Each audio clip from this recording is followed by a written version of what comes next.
Sri Krishna, Sri Krishna, Sri Krishna, Sri Krishna. Gurur Brahma, Gurur Vishnu, Gurur Devo Maheshwaraha, Guru Sakshat Param Brahma, Tasmai Shri Gurave Namaha, Tasmai Shri Gurave Namaha.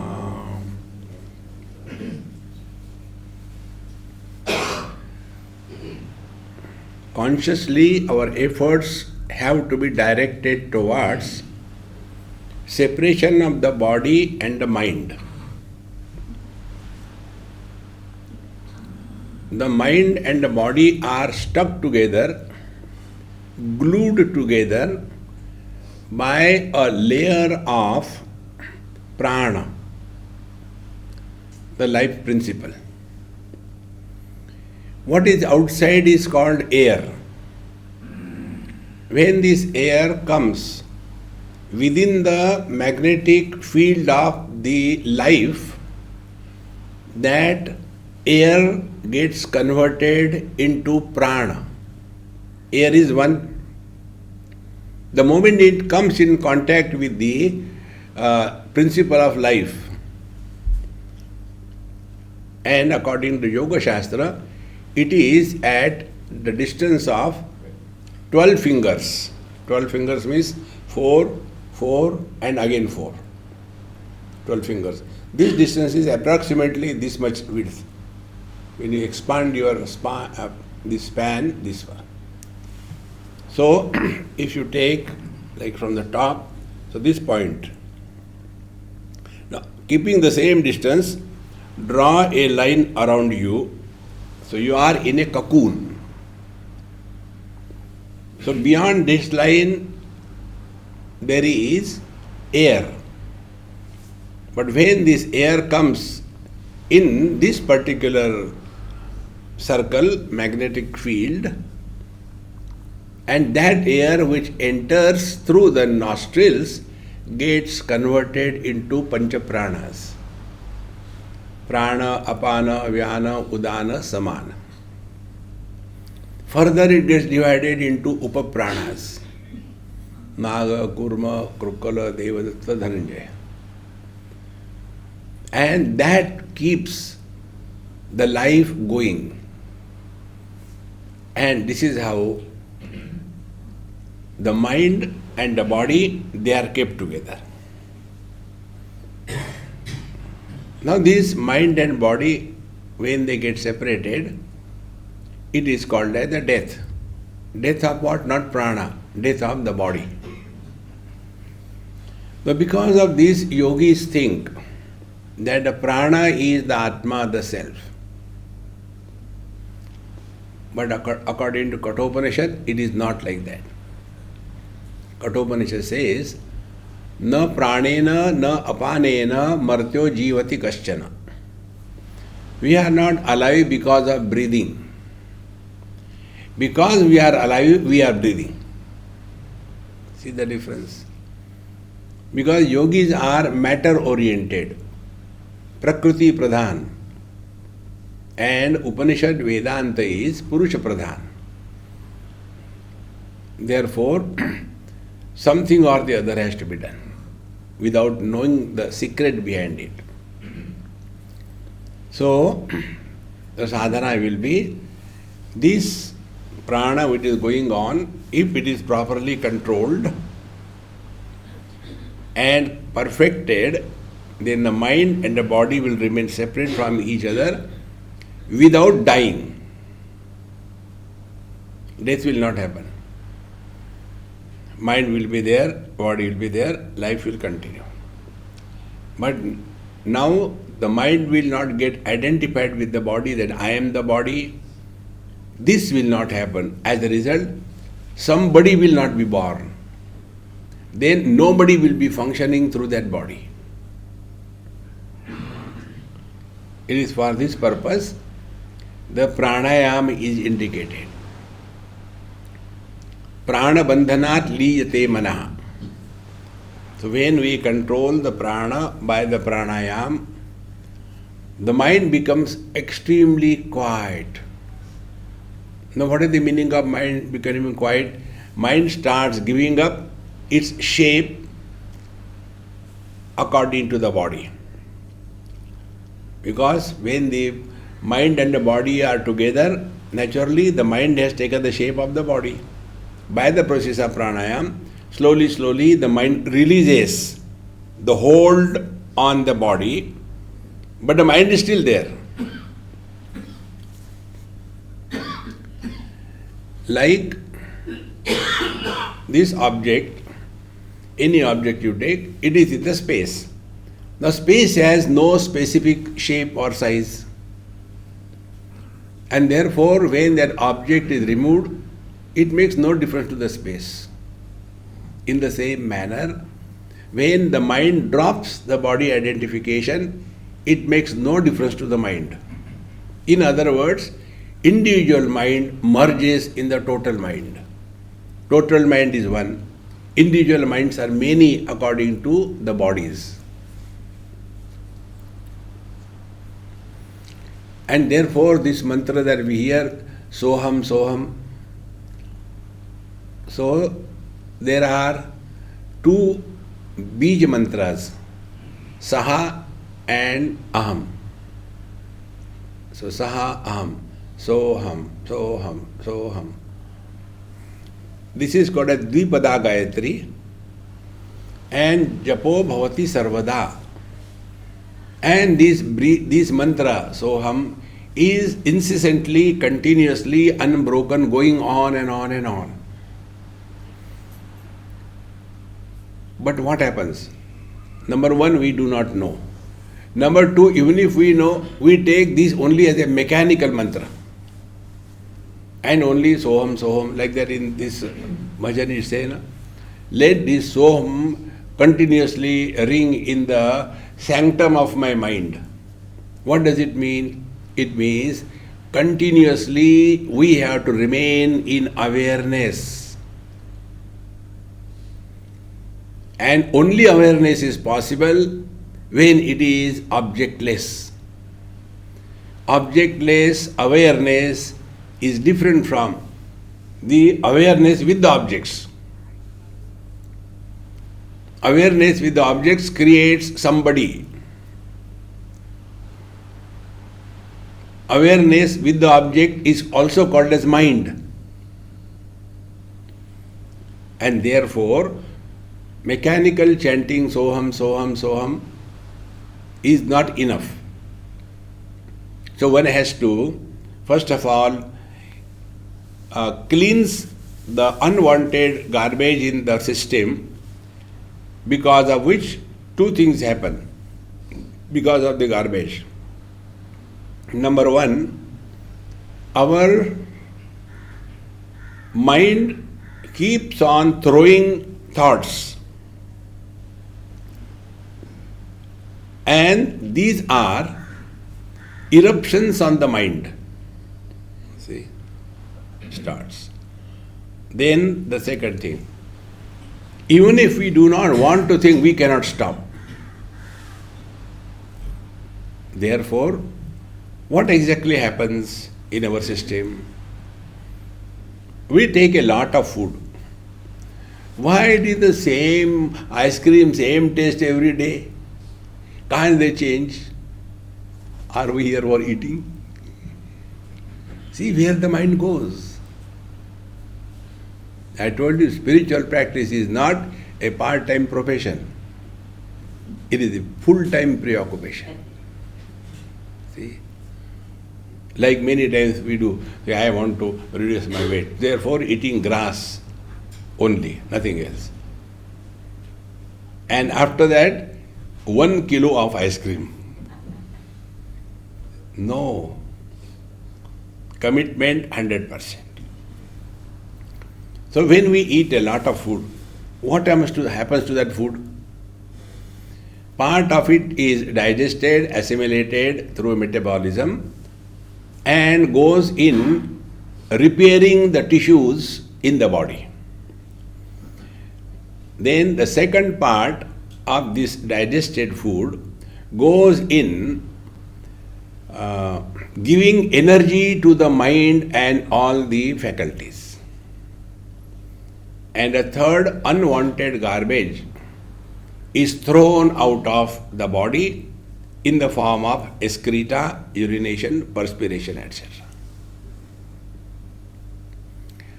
Now this we know, the gross matter is in three forms: solid, liquid and gaseous.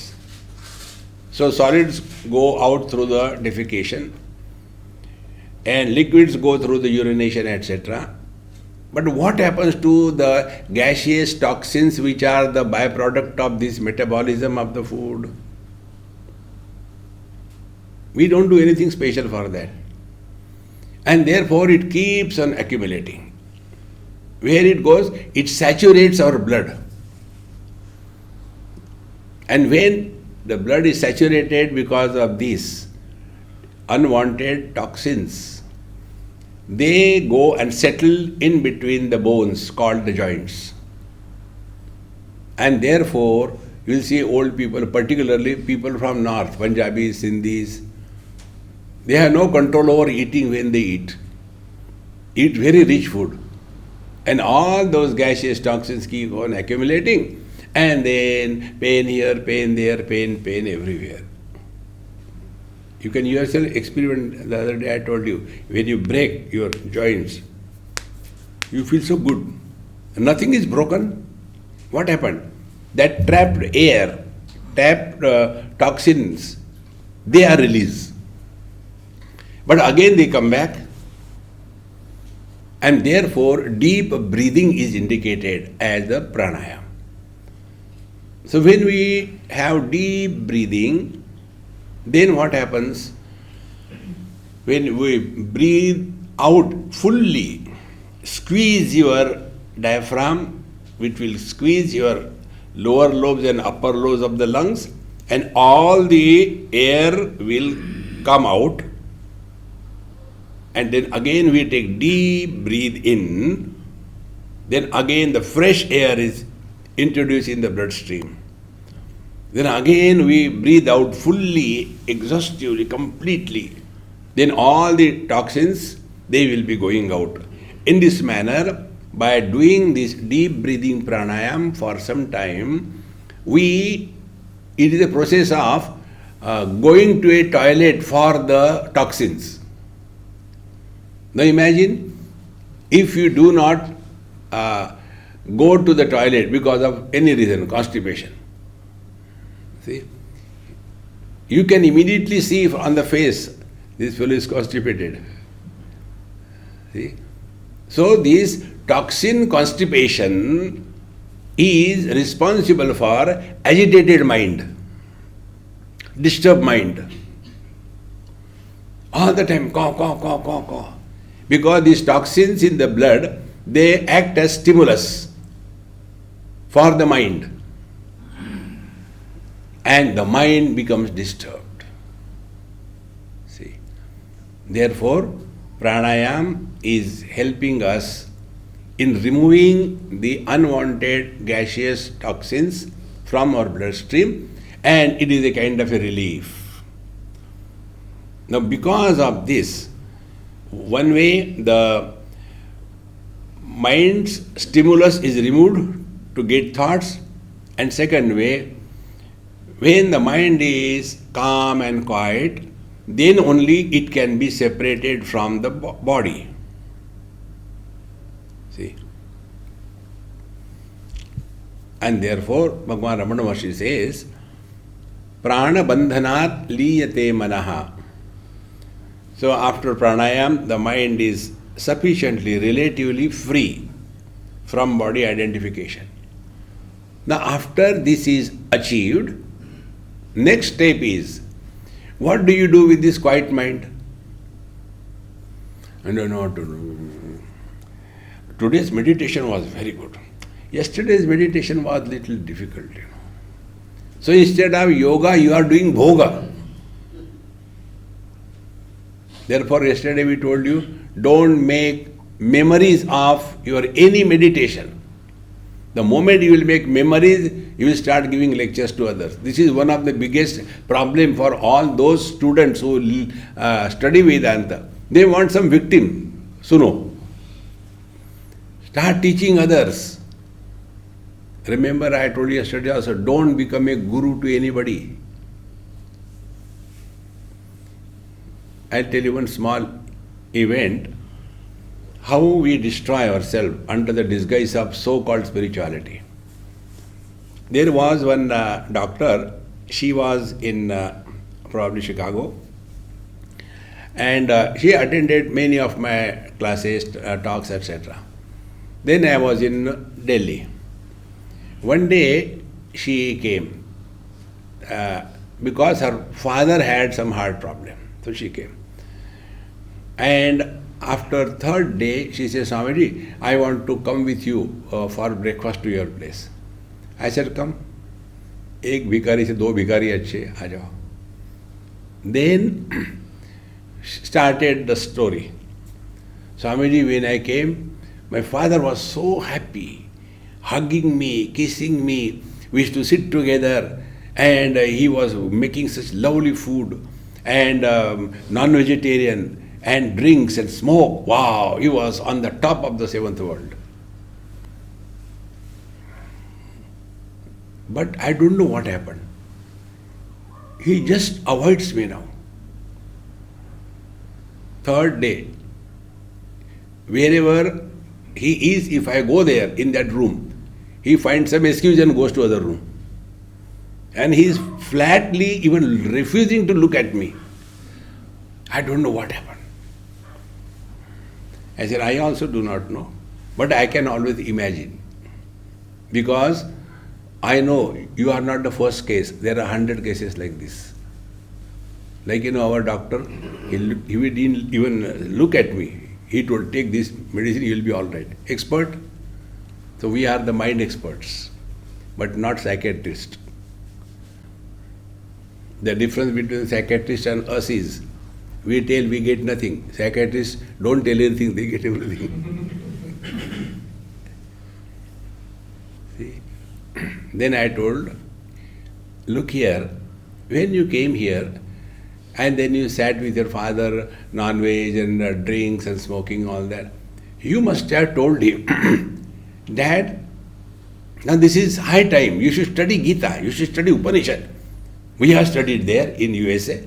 People in other countries are more spiritual than the people in India. And you must have told him. Wow, Swamiji, you are so pinpointing. I said, as 100 cases I handled.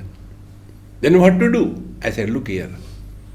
The highest pain, the highest miserable experience a person gets when youngsters come and start teaching the father or the mother. They are the altars of reverence.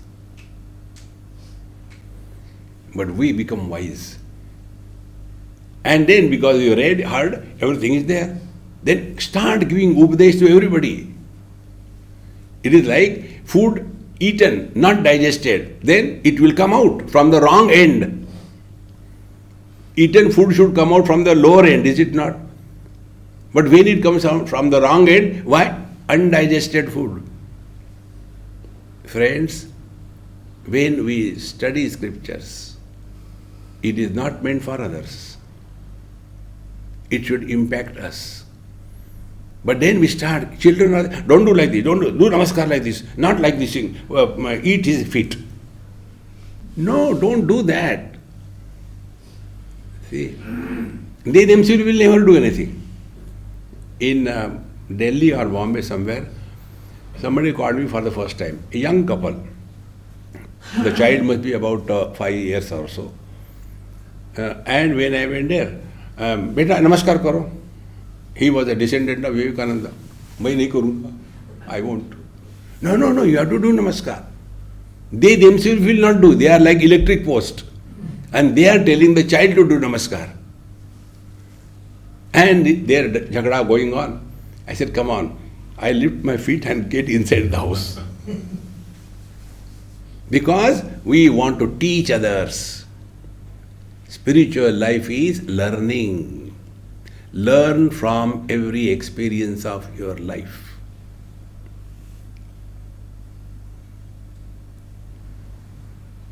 Now watch the state of your mind.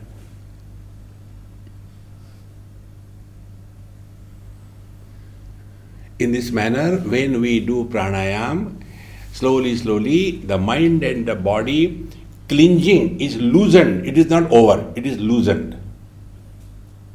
And how do we know that our mind and the body are little bit loosened in their attraction? Your mind remains at peace. Why? Because of your dissociation with the body, mind has no reference to start thinking.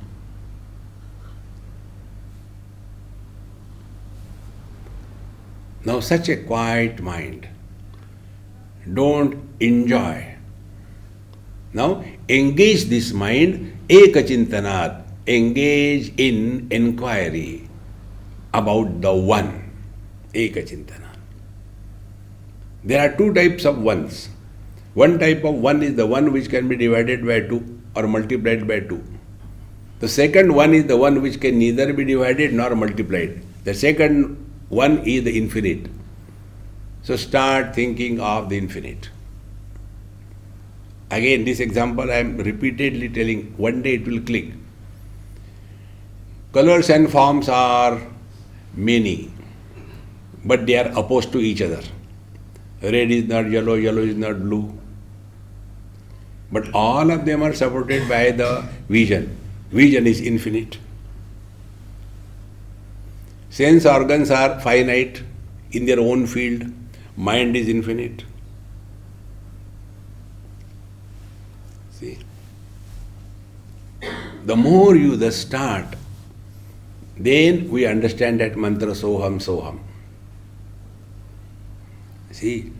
So the one who is working on his mind, after quietening the mind, then alone we have learned the secret of pranayam. See? Don't think of pranayam for health, blood pressure, and then a long life. This we must remove from our head. Long life, no need. Finish the job and get out of this world. But all the time thinking about, Maharaj, what should we do to increase the life? Jump from the aeroplane. You'll go above, you'll not come down. See? Slowly these things should go deep in our system. And as this happens, whether the body is there or not, concern about the body disappears. In old age, the maximum concern is only body, body, body. There was one Malayali in Brisbane. I used to stay with him. Old man, very nice person. Every day he will get up and go to the doctor. Morning. Doctor sir, in this particular point I am getting some kind of pain. Doctor will do something. Then next day, sir, see here, is there something wrong? Just check it. Finally the doctor got tired. He said, nothing is wrong with you, wrong is with me. You go away, don't come. Now in the old days some problems will be there. Treat them and forget about it. But we go on carrying that same story everywhere. Because too much identified with the body. So what are the symptoms of getting less identified with the body? Two symptoms. Number one, possessive attitude of the things and beings is reduced. We should belong, don't possess. In Sri Lanka, there's LTT time, LTTE, whatever it was. So one bus was going and some people stopped the bus. And they said, with a gun, everybody get out with your bags. And all people got down. And there was one bag which nobody took. So one dumb girl, social service, she lifted it. Maybe somebody has forgotten. And she got down. And they were in search of that bag only. And whose is this thing? You got it down. Yes, I got it down. Yours? No, it's not mine. Whose? I don't know. I thought somebody has forgotten, therefore I got it down. Open it. He said, I don't have anything. How can I open? It's not mine. Will anybody accept that statement? It is not mine. After seeing the gun, they force open and they got what they wanted in that bag. They took out the tires of that bus and like you put the kangan, chudi, put around her 3 or 4 tires and lit, roasted to death. Possessiveness. Don't possess, belong. Belonging is unloading the burden of our life. Possessiveness is adding burden to your life. See? But this we do not understand. The problem is this. And whatever we want, if that doesn't happen, then we become miserable. See? Like so many people, when I go to their house, they give food. Please take us. I can't take no. No, please take. We are. Then earlier, when I was sufficiently full, I used to eat and suffer afterwards. Then how to tell no to these ammas? Then I had discovered new mantra. I didn't like it. The moment I say I didn't like it, then my joy was looking at her face. Ab maja hai na? See? It's not a box that you go on dumping the things. And to the same people you tell, Amma, you take. No, I will not take. I'll take later. So you tell others and you don't listen. Guru Maharaj tells you, you are Brahman. No, I am not Brahman. Maro phir.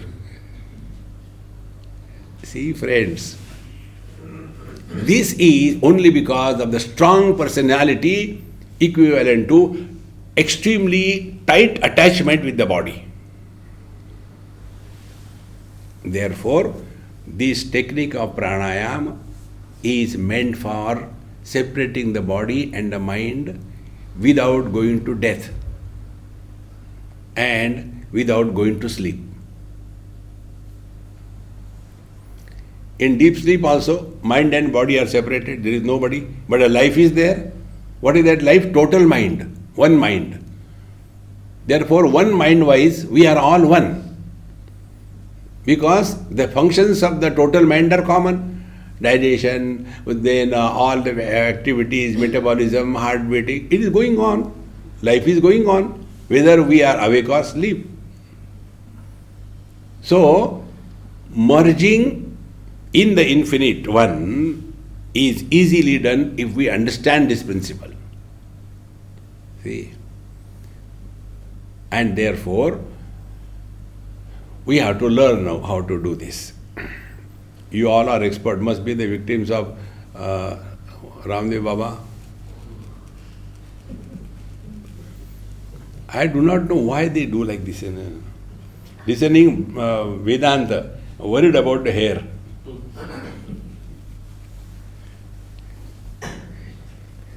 Maharaj. अत्यंत मलिनो देहः देही च अत्यंत निर्मलः असंगोहमिति ज्ञात्वा शौचमेतत् प्रचक्षते. Here only we have seen. Like, be attentive. Like space is common for all. Air is common for all. Fire element is common for all. Water is common for all. Earth is common for all. Don't stop. Mind is common for all. Like one piece of earth, we call it India, Pakistan, Bangladesh, Nepal. In the same manner, one mind with reference to one particular body, this body is I, that body I am not, samsara begins. And it is for this purpose we have to learn this art, and this art is what? Removing the unwanted gaseous toxins from our bloodstream. They will be created every now and then. Whatever we eat, it doesn't just go like you start. That factory is going on. And when we have in our day-to-day life, we go 2-3 times to the toilet, we go 5-6 times to the urination. It is equally important that at least twice a day we do deep breathing. Other pranayams you know. So I'll tell you this simple breathing. Otherwise, if you do Anulom Vilom, if you can do it, do it. Very nice. And this Bhasrika and Kapalbhati, they are not pranayam, they are kriyas. Wrongly it is said that they are pranayam. They are not pranayam. So, first of all, see, don't do it. The moment I start, you start doing, don't do like that. First, understand. First of all, when you are sitting properly, not a crooked question mark time, straight back and all that. Then your stomach is in the abdomen and lungs are in the thorax. The separation is by a partition of the diaphragm. Now diaphragm is connected along the ribs, floating ribs, and the center is in the center point of all the ribs where they meet, sternum probably. So the diaphragm is like a inverted cup. Inside lung, inside stomach, liver, spleen, intestines, etc. And above, in the thorax, mainly the lungs, maximum occupation by the lungs. When a child is born, and if the child doesn't cry, the parents start crying. So, what happens when the child cries? His life is initiated. Now, exactly what happens? In breathing in is a passive process. It is not active. So, when the child is born, he is not crying. So, what the nurses do? They take the child, urdhva moolamada shakam ashwatham prahuravyam, hold it with the feet and make it upside down. And on the back side or front side, they splash extremely cold water. And as a result, suddenly that sleeping consciousness as if becomes awakened. And because of that, the diaphragm, which was in a inverted cup type, becomes flat. Because it becomes flat, a vacuum is created in the thorax, and therefore external air is pulled in. This is how the life begins. And once the throb is there, like the throb in the ocean, it goes on incessantly. Similarly, as long as the throb of consciousness is going on, life continues. Now in this, we do not give attention to the breathing, deep breathing, etc. And therefore slowly the things start happening. Therefore, life begins from this sternum, the center point. And that is why we all know that if I had to say, I am telling you, so will I say, I am telling you? No. Will I say, I am telling you? No. I am telling you. Because we know, we begin from here. See. So, when we do the pranayam, first of all, we breathe out fully. Squeeze the stomach, stomach means the lower lobes. Squeeze the stomach fully, also the chest, and thereafter breathe. First, fill in the stomach.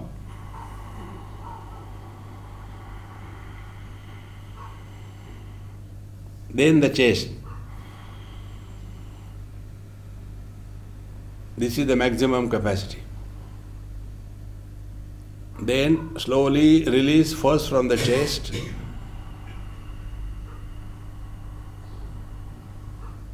Then again squeeze the stomach or the diaphragm and throw out complete air from the lower lobes.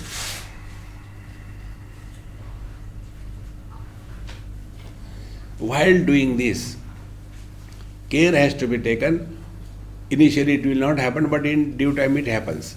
This sequence you maintain. Maintaining the sequence keeps you alert. Those who are doing pranayama or anything mechanically, any action repeatedly done doesn't require attention. And spiritual life is be attentive, not mechanically going on. See? So, when this you do, initially you will not be able to do that. But practice, it is possible. Abhyasena tu kaunteya vairagyena cha grihate. Don't give up. After this is done, then you will come to know after some time, your breathing will without effort slowly become extremely slow and very shallow. This slow and shallow breathing indicates now the mind does not have required amount of toxins to become agitated. The body is still, the mind is relatively still, therefore the oxygen requirement of the system is reduced. Naturally, breathing goes very slow and shallow. No tension, no worries. Now you are not doing breathing, you are just aware that breathing is going on. Now after that we are told, in this breathing don't change the rhythm of your natural breathing. Then this is the Kriya Shakti, breathing is Kriya Shakti. Now add this mantra to that breathing. Breathing in, breathing out. Two actions. So anything with two. Breathing in, Hari. Breathing out, Om. Hari, Om. What is said there? So, so, When this continues for sufficient period of time, your mind will become absolutely at peace under all conditions. Then you will be able to do the bhavana, Aham Brahmasmi.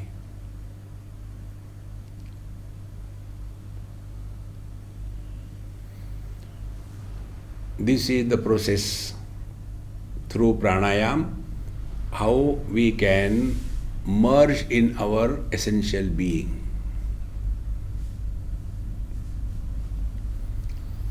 So now, as you are sitting, start the way we told you.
continue and also observe the time required for breathing in and breathing out should be as much possible equal. When breathing in and out is equal, there won't be jerks, there won't be excitement, and beautiful rhythm is set.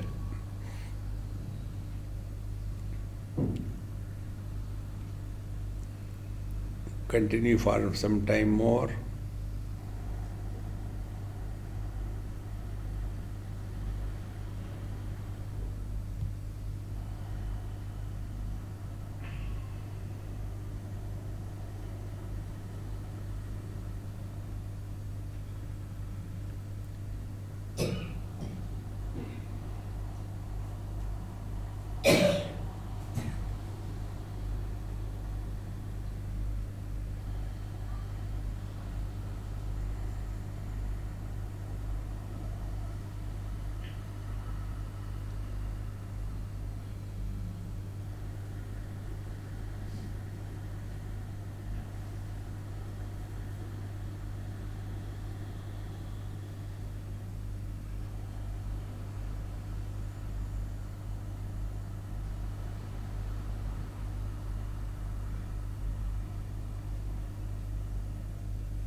Now breathe normally.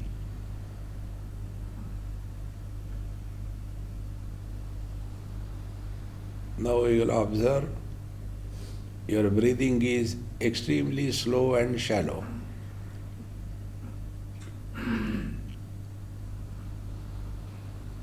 This quality of breathing, being slow and shallow, is a master key to detach from the body.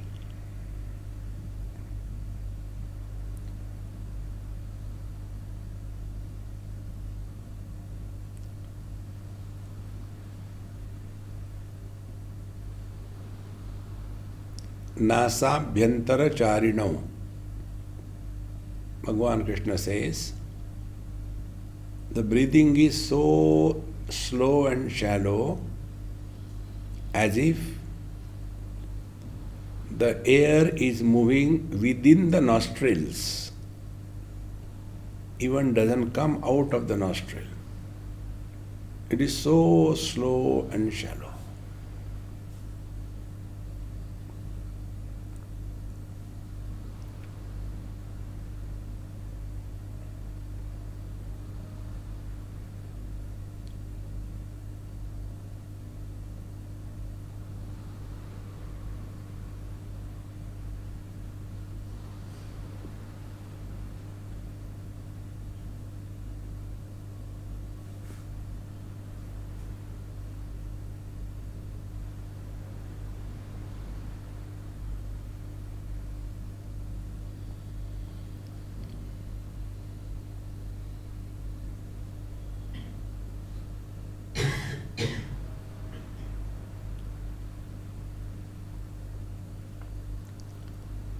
Long practice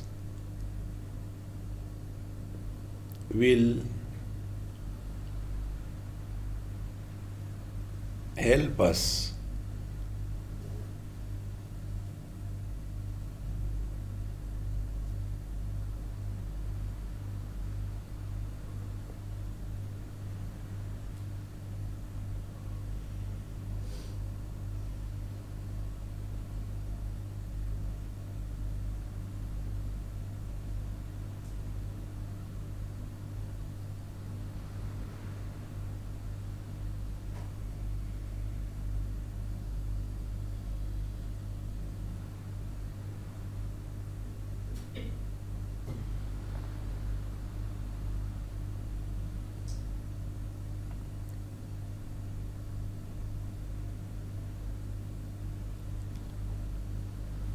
Now with this slow and shallow breathing, without changing this rhythm, add Hari while breathing in and Om while breathing out. We should not breathe according to the mantra, but the mantra should go according to breathing.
Take deep breathing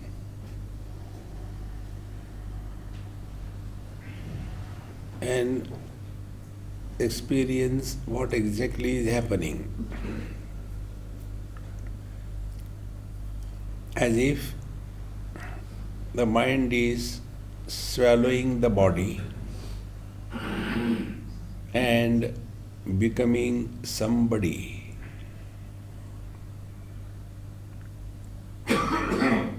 Although we are in one mind, yet because of the shape of a particular body is attained by the mind, separateness appears. Because of the bodies, it appears as if there are different spaces. Space is one. Similarly, mind is one.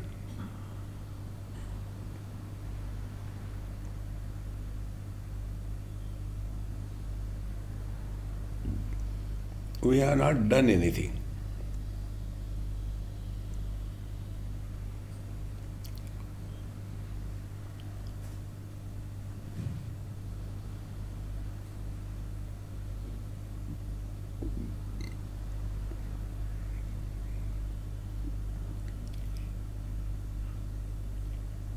You are effortlessly quite at peace with yourself.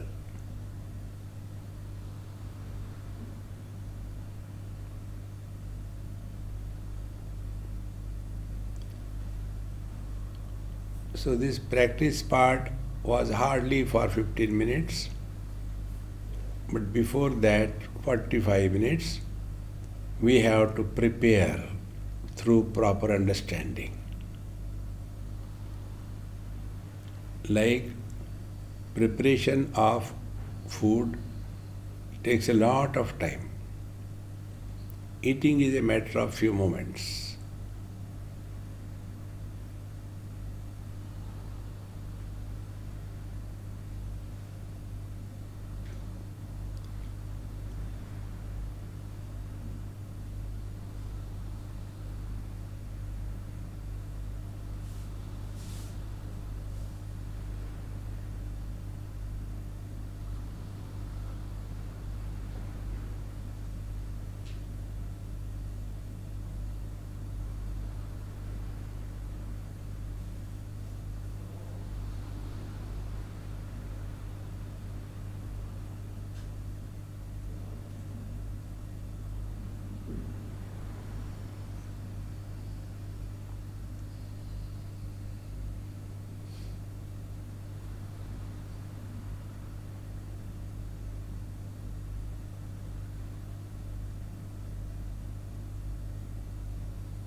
Because in this process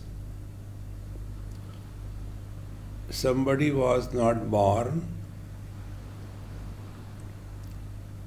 therefore memories cannot be created. It is an experience where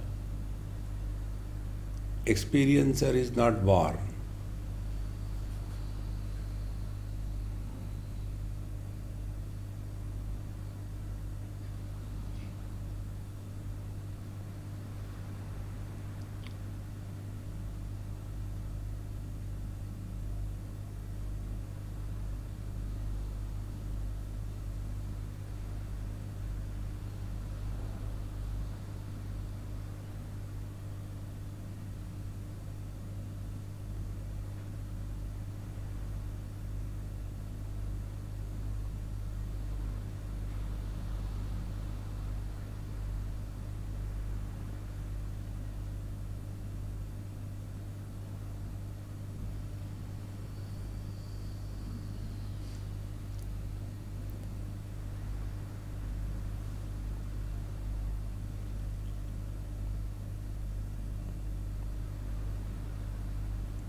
take deep breathing 2-3 times. Move your toes and fingers.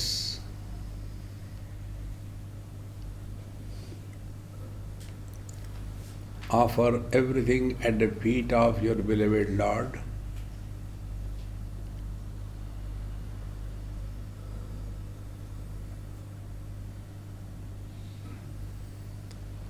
Om Purnamadaha Purnamidam Purnat Purnamudachyate Purnasya Purnamadaya Purnamevavashishyate.